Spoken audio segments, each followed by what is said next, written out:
Hello guys, good morning. কেমন আছো সবাই? আশা করি সবাই খুব ভালো আছো, আর আমিও বেশ ভালোই আছি।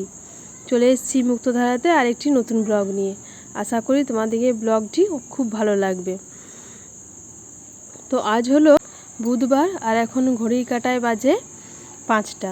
আমি উঠে পড়েছি, উঠে ব্রাশ ট্রাশ করে নিয়েছি, ফ্রেশ হয়ে গেছি। দিয়ে আমার ছেলে ড্রেসের জোগাড় আগে করে দিলাম। ওর আজকে ড্রেসের জোগাড় করে আমি তারপর টিফিন করতে চলে এলাম। আজকে ভাবলাম একটু স্যান্ডউইচ করে দেবো। কালকে তো তোমাদেরকে বললাম যে গাজর টাজর নিয়েছি স্যান্ডউইচের জন্য, তো স্যান্ডউইচ করে দেবো। দেখো পেঁয়াজ কুচি করে রেখেছি, ওইখানে একটু মিওনিজ রেখেছি, বাটার সস সব জোগাড় করে রেখেছি। তারপরে আমি আর দিদিভাই দুজন মিলে টিফিনটা করে নিলাম। দুজন মিলে করলে একটু সুবিধে হয়। দিয়ে বাটার দিয়ে মিওনিজ দিয়ে দুজন মিলে, আর একটু আলুর পুর করলাম। আলু ও গাজরের একটু সামান্য পুর করে ভেতরে ভরে নিয়ে, আর তারপরে স্যান্ডউইচটা করলাম। দিয়ে রেডি করে দিয়ে দেবো স্যান্ডউইচ মেকারে, তাহলে হয়ে যাবে। ছেলেগুলো এটা খেতেও পছন্দ করে, আর আমাদের বেশি ঝামেলাও হয় না। একটা পাউরুটি দুটো পাউরুটি কিনে নিয়ে এলেই হয়ে যায়। একটু মিওনিজ দিয়ে দিই, তাহলে একটু খেতে ভালো টেস্টি হয়। আর একটু সস, তো আমার ছেলে আবার টমেটো সস খায় না, ওই জন্য চিলি সস, আর বৃষ্টি দুষ্টু টমেটো সস খায়, তো ওদের জন্য টমেটো সস। ও আর আমার ছেলে টমেটো সসটা পছন্দ করে না। দিয়ে একটু টমেটো সস, একটু মিওনিজ, পেঁয়াজ কুচি, আর একটু গাজর আলু পুরটা দিয়ে নিয়ে, তারপরে একটু বাটার দিয়ে দিই ব্রেডগুলোতে, দিয়ে বাটার দিয়ে নিয়ে আর স্যান্ডউইচ মেকারে দিয়ে দিই। ভালোই হয় জানো, খেতে ভালোই লাগে, মন্দ লাগে না, আর দেখতেও খুব সুন্দর হয়। দাও তোমাদেরকে দেখাচ্ছি কি সুন্দর, আর তাড়াতাড়ি হয়েও যায়। এই যে রেডি করে নিয়ে আর এই স্যান্ডউইচ মেকারে দিয়ে নিয়ে, আর তার আগে একটু বাটার দিয়ে দিয়েছিলাম। বাটার একটু ব্রাশ করে দিয়েছিলাম জায়গাটাতে, দিয়ে তারপরে এগুলো দিয়ে নিয়ে আর বন্ধ করে দিতে হয়। খুব সুন্দর দেখতে হয় জানো, খেতেও ভালো। ওরা তো খুবই পছন্দ করে। দেখো কি সুন্দর হয়েছে, কালারটা ব্রাউন হয়ে গেছে একদম। এটা করলে বেশি ঝামেলাও হয় না, তাড়াতাড়ি হয়েও যায় সবই।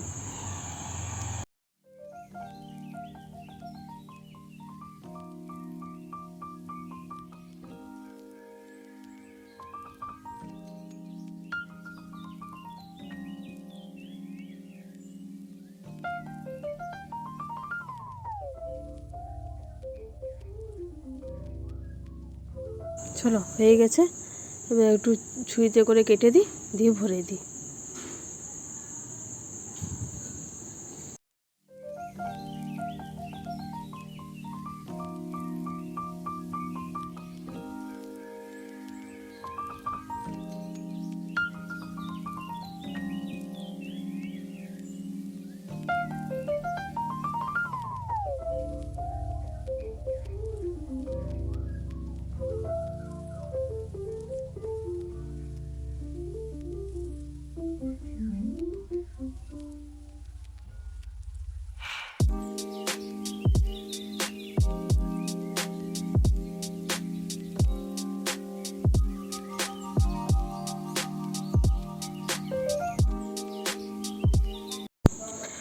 আর এখানে কি দেখো তো, কালকে যে বিপত্তানি সুতো বাঁধা হয়েছিল, আমার ছেলেকে বেঁধে দিয়েছিলাম আমি, দিয়ে ওটা আমার বাঁধাটা ওর ভালো লাগেনি।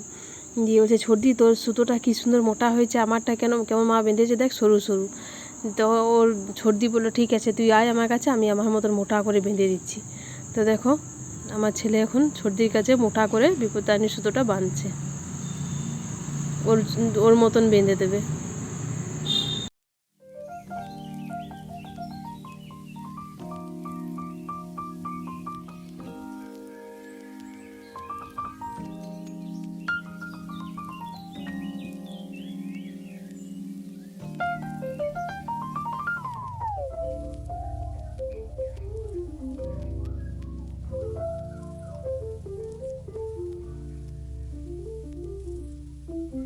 দিয়ে ওরা স্কুলে বেরিয়ে গেল, আর আজকেও আমাদের পুকুরে মাছ ধরেছে, দিয়ে একটা মাছ দিয়ে গেল, বড় মাছ একটা। তারপরে আমি সেই চাটা করলাম, দিয়ে সবাইকে চাটা দিয়ে, আর তুলসী মোচাটা ভাবলাম আগে একটু ঝাঁট দিয়ে নিই, তারপরে তখন আবার ভেতরের কাজগুলো করবো, আগে বাইরের কাজটাই করে নিই।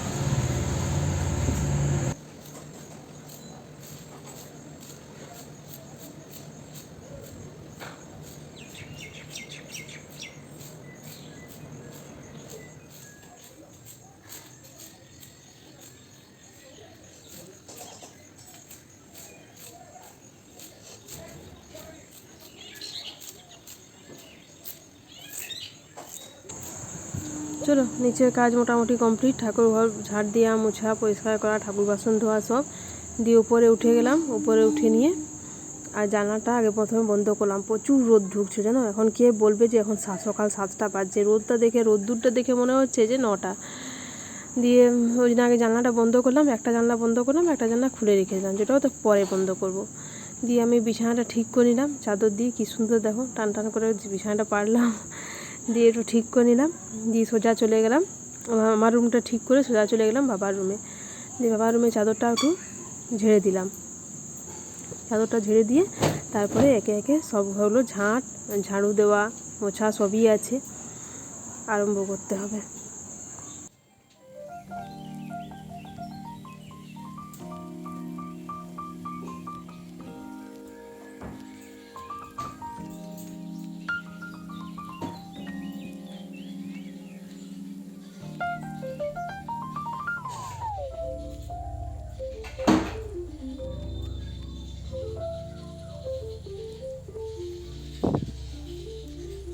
আর এই পাশে একবার দৃশ্যটা দেখো, কি সুন্দর দৃশ্যটা দেখতে লাগছে। দেখো গাছগুলো একদম সবুজ, পাতাগুলো সবুজ, মানে দারুণ লাগছে দেখতে। দেখো কি সুন্দর, আমি ক্যামেরাতে না নিয়ে থাকতে পারলাম না। এবার একে একে সব ঘর ঝাড়ু মেরে দিই, ঝাড়ু মেরে মোছামুছি করে তারপর নিচে গিয়ে নিয়ে রান্নাঘরে ঢুকবো। দেখো আমার মোটামুটি সব ঘরগুলোই হয়ে গেছে। তারপরে এসে নিয়ে এই পাশে দুধ বসিয়ে দিয়েছি, এই পাশে একটা দুধ আর এই পাশে হাঁসের জন্য ভাত হাঁড়িতে। আর এইখানে আরেকটা কড়াই দুধ আছে। আমাদের এখন 2টো গরুতে দুধ দিচ্ছে, তো এই কড়াইয়ের দুধটা হলো পরের যেটা বাছুর দিয়েছে যে গরুটা, ওটার ওই দুধটা এখন আলাদাই রাখতে হবে। 21 দিন না পেরোলে ছেলেদের খাওয়া যাবে না, তাই এটা এখন একসঙ্গে ফোটানো হয় না, আলাদা আলাদা 2টো দুধ রাখা হয়। আর বাবা এখন আর চিড়ে খাচ্ছে না বলতে মানে এখন যে চিড়েটা শেষ হয়ে গেছে, আর ঘরে এখন যে চিড়েটা আছে ওটা একটু মোটা, বাবা ওটা খেতে পারছে না। তো তাই বললো আমাকে আজকে একটু ছাতু দিয়ে দাও, তাই বাবাকে একটু ছাতু আজকে জলখাবারে দিয়ে দিলাম। তারপর মাছটা তো কাটতে নিয়ে গেছিলো সকালেই দাদা, দিয়ে মাছটা কেটে নিয়ে এসছে। দিয়ে মাছটা ঢেলে দেখি যে ও মাছটা শুধু কেটেইছে, আঁশ ফাঁসগুলো কিছুই ছাড়ায়নি। দিয়ে আমি আবার আঁশ ফাঁসগুলো একে একে ভালো করে ছাড়িয়ে নিয়ে তারপরে ভালো করে একটু ধুয়ে নিলাম। বলে মাছ যত নাকি ধোয়া হয় অত নাকি টেস্টি হয়। এই কথাটা আমার মা বলে জানো, যে মাছ খুব যত ভালো করে ধোয়া হয় মাছটা কিন্তু টেস্টি ভালো হয়। মাংস বেশি ধুতে নেই, কিন্তু মাছ নাকি ভালো করে একটু ধুতে হয় 2-3 বার করে। আর মাথাটা একবার দেখো কত বড়। দিয়ে মাছগুলো ভালো করে একটু ধুয়ে নিলাম।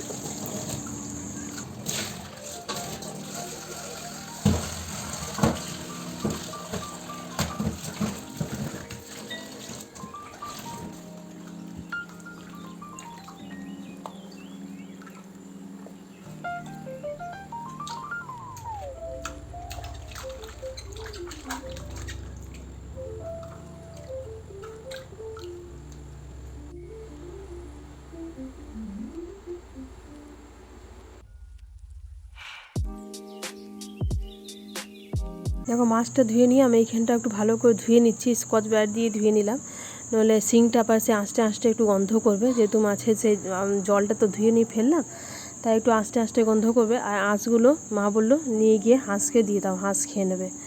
তো তাই আঁশগুলো প্লাস্টিকে ভরে নিয়ে আর নিয়ে গিয়ে হাঁসকে এটা বাটিতে দিয়ে এলাম। দিয়ে ওইখানটা ভালো করে ধুয়ে নিলাম। ধুয়ে নিয়ে আর এই পাশে আমি ভাতটা বসিয়ে দিয়েছি, আর এই পাশে ডালটা। কাল থেকে উপোস করে আছি, তো তাই ভাবলাম যে একটু চান করে আগে খেয়ে নিই, তারপরে রান্না করবো। মানে সে কাল থেকে সে না নুন খেয়ে আছি, পাগুলো যেন টানছিল, তা ওই জন্য ভাবলাম আগে চানটা করে নিই, তারপরে তখন এসে নিয়ে রান্না করব। তো চালটা ফেলে নিয়ে গ্যাসটা কমিয়ে দিলাম, ওই পাশে ডালটা হচ্ছে, চানটা করে আসি। এই চানটা করে এসে আমি একটু মুড়ি খেয়ে নিলাম আজকে। আর এপাশে দেখো মাছটা আমি নুন হলুদ মাখিয়ে নিয়েছি, আর এপাশে মা এগুলো কাটাকুটি করে রেখে দিয়েছে। আর আজকে আমাদের হবে বাঁধাকপির তরকারি, ভেন্ডি ভাজা, আর একটু আলু ভাতে করে দেবো, আর মাছ। আর মাছটা ভাজার জন্য আমি কড়াইয়ে তেলও দিয়ে দিলাম। বাঁধাকপির তরকারি আর ভেন্ডি ভাজাটা হয়ে গেছে, ডাল হয়ে গেছে, ভাত হয়ে গেছে।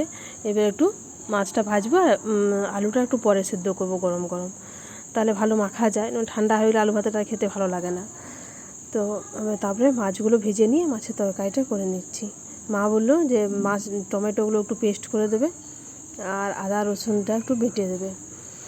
তবে জানো তো বন্ধুরা, টমেটো পেস্ট করে নিয়ে যে মাছের রান্নাটা হয় ওটা আমার কিন্তু খেতে ভালো লাগে না। আমার শ্বশুরবাড়িতে সবাই খুবই পছন্দ করে, মানে সবাই খায় মোটামুটি। ছেলেগুলোও কিন্তু খেতে চায় না, ছেলেগুলোও খায় না, আমারও খুব একটা ভালো লাগে না। মা খায়, বাবা খায়, আমার বর খায়, দাদা খায়, ওরা খায়, তবে আমাদের খুব একটা পছন্দ হয় না। তো মা বললো যে অমনি করেই করো, তাই অমনি করেই করবো। টমেটো পেস্ট করে নিয়ে দিয়ে মাছগুলো সব ভেজে নেওয়া হয়ে গেলো, নিয়ে পেঁয়াজটাও আমি একটু লাল লাল করে ভেজে নিলাম। মাকে জিজ্ঞেস করলাম, মা টমেটো পেস্টটা কখন দেবো? তো মা বললো যে আগে লাল লাল করে পেঁয়াজটা ভেজে নিয়ে আদা রসুন পেস্টটা ভালো করে ভেজে তারপরে টমেটোটা দিয়ে জল দিয়ে ঢাকা দিয়ে দেবে, তার সঙ্গে একটু নুন হলুদ সামান্য দিয়ে দেবে। তো দেখো আমার পেঁয়াজগুলো ভাজা হয়ে গেছে। এবারে আমি আদা রসুন আর কাঁচা লঙ্কা এগুলো বেটে রেখেছিলাম, দিয়ে ওটাও দিয়ে দিলাম। দিয়ে ভালো করে একটু কষে, আর যেটাতে বেটেছিলাম ওটা ধুয়ে দেওয়া একটু জলটাও দিয়ে দেবে, দিয়ে ভালো করে একটু নুন আর হলুদ দিয়ে ভালো করে কষতে হবে।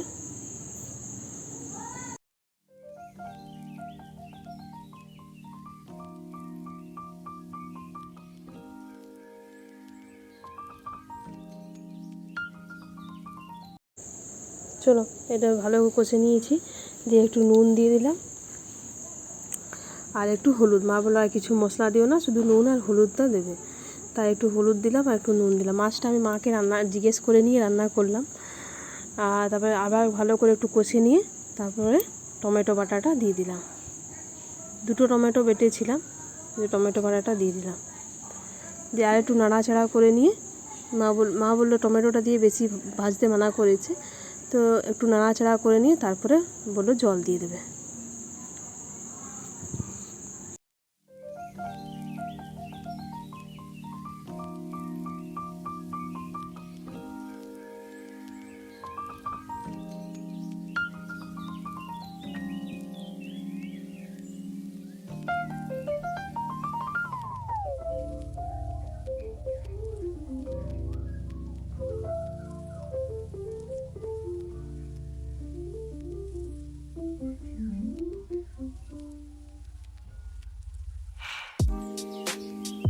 আমি এখানে 3টে মাছ দিলাম, একটা মায়ের, একটা বাবার, একটা আমার বরের, বাকি সবাই ভাজা।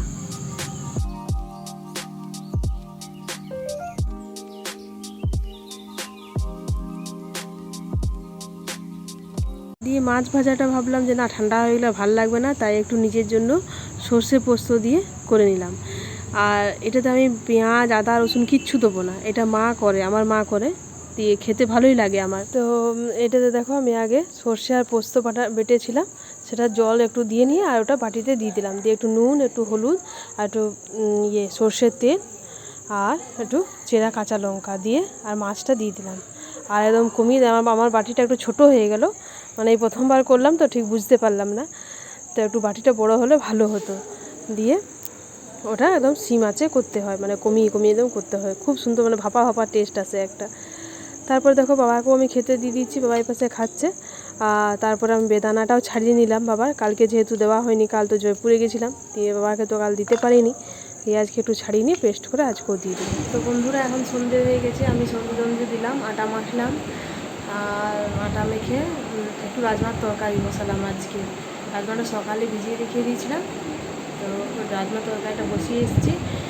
আর বসিয়ে নিয়ে এখন আমার ছেলে টিউশন গেছে, এরপর ওকে আনতে গেছে আমার বর, তো এখনই আসবে, এবার এসে একটু জল খাবার খাবে, তো সেটাই ভাবছি যে কী যে দেবো, ওই চিন্তা ভাবনা করছি। মুড়ি একদমই খেতে চায় না, মুড়ি নাম শুনলে তো জ্বলে যায়। দুধ কর্নফ্লেক্স দেখি বলবো দুধ কর্নফ্লেক্স খেয়ে নেয়, দুধ কর্নফ্লেক্স দিয়ে দেবো, তারপরে রুটি ফুটি করবো। আর দেখো আমার বিছানার অবস্থা, চারিপাশে বালিশ টালিশ ছড়িয়ে ছিটিয়ে, এবার কাল রাতে দুপুরে একটু শুয়েছিলাম, দিয়ে আর গোটানো হয়নি, উঠে নিয়েছে চা করা, তারপরে আটা মাখা, সন্ধে দিয়া এসেও আরম্ভ করলাম, দিয়ে আর হলো না। তো এরপরে এগুলো একটু গোটাবো, মানে বিছানাটা ঠিকঠাক করে রাখবো, তারপর ছেলে আসবে। ঠিক আছে, চলো তাহলে বন্ধুরা আজকে ব্লগটা আমি এই পর্যন্তই রাখছি। তোমাদের যদি আমার ব্লগটি ভালো লেগে থাকে তাহলে প্লিজ একটি লাইক করে দিও, কমেন্ট করো, শেয়ার করো। আর যদি কেউ নতুন ভিউয়ার্স হচ্ছে তাহলে একটা সাবস্ক্রাইব করে দিও। আর আবার চলে আসবো একটা নতুন ব্লগ নিয়ে। সবাই ভালো থেকো, পাশে থেকো, টাটা।